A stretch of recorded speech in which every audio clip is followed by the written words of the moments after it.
তারস্বরে box বাজানোর প্রতিবাদ করায় পিটিয়ে খুনের অভিযোগ। হুগলির পান্ডুয়ার ঘটনায় চাঞ্চল্য ছড়িয়েছে। মৃতের নাম আশিস বাউল দাস। আশিসকে লাথি ঘুষি মারা হয় এবং হাসপাতালেই মৃত্যু হয়েছে তার। এলাকার কয়েকজনের বাসিন্দার বিরুদ্ধে এই অভিযোগ সামনে আসছে। আপনাদের জানিয়ে রাখবো, বক্স বাজানোর প্রতিবাদ করা এবং অত্যন্ত জোরে বক্স বাজছিল এমনটাই জানা যাচ্ছে। তারই প্রতিবাদ করায় পিটিয়ে খুনের অভিযোগ। হুগলির পান্ডুয়ার ঘটনায় চাঞ্চল্য। মৃতের নাম আশিস বাউল দাস। আশিসকে লাথি ঘুষি মারা হয়, হাসপাতালেই মৃত্যু হয়।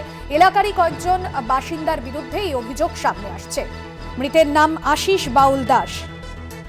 তারস্বরে বক্স বাজানোর প্রতিবাদ করায় যে ছবি আপনাদের সামনে তুলে ধরছি, এবং বেশ কয়েকজনের মৃত্যু হয়েছে এই ঘটনায়। পিটিয়ে খুন করা হয়, হাসপাতালে মৃত্যু হয়েছে। এলাকারই কয়েকজন বাসিন্দার বিরুদ্ধে এই অভিযোগ সামনে আসছে।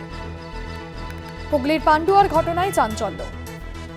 উচ্চস্বরে বক্স বাজানোকে কেন্দ্র করে প্রথমে বচসা এবং তারপর পিটিয়ে খুন করার অভিযোগ। হাসপাতালে নিয়ে গেলে মৃত বলে ঘোষণা করা হয়।